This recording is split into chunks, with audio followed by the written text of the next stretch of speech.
దీని మీద ఎంక్వైరీ జరగాల్సిన అవసరం ఉంది. అసలు ఇలాంటివి మళ్ళీ మళ్ళీ జరగకుండా ఎందుకు కట్టడి చేయలేమో ప్రభుత్వాలు ఆలోచన చేయాలి. బికాస్ ఇంతకు ముందు కూడా ఇలాంటిదే జరిగింది అని వింటున్నాం.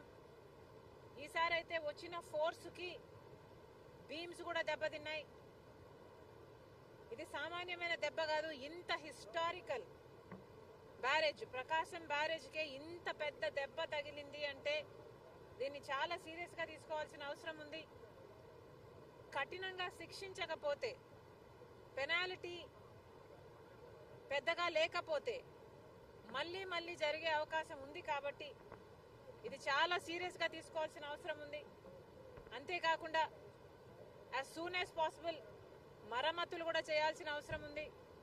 గత ప్రభుత్వం, జగన్మోహన్ రెడ్డి గారి ప్రభుత్వం కనీసం ఎన్నో ప్రాజెక్టులకు కనీసం యాన్యువల్ మెయింటెనెన్స్ కూడా చేయలేదు. రాజశేఖర్ రెడ్డి గారు కట్టిన ప్రాజెక్టులకు కూడా కనీసం యాన్యువల్ మెయింటెనెన్స్ కూడా చేయకపోతే చాలా చోట్ల చూసాం మనం. గేట్లు కూడా ఊడి నదులలో తేలడం చూసాం. అలాంటి పరిస్థితులు రాకుండా ఈ ఒక్క బ్యారేజ్కే కాదు, మిగతా ప్రాజెక్టులు అన్నీ కూడా రాష్ట్రంలో ఎక్కడెక్కడ ఏమేం అవసరాలు ఉన్నాయో ముఖ్యమంత్రి దృష్టి పెట్టాల్సిన అవసరం ఉంది. వాటన్నిటినీ కూడా నివారించిన అవసరం ఉంది. మరొకసారి ఇంత వరద, ఇంత ఘోర విపత్తు వస్తుందని ఎవరమూ ఊహించలేదు.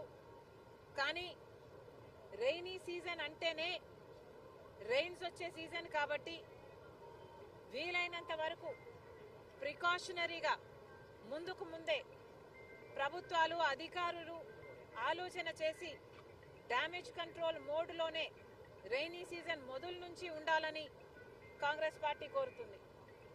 ఈ బ్యారేజ్కు సంబంధించి వెంటనే చర్యలు తీసుకోవాలి. ఎవరు దీనికి అకౌంటబుల్లో, ఎవరు దీనికి రెస్పాన్సిబుల్లో వెంటనే కనుక్కోవాల్సిన అవసరం ఉంది. కఠినంగా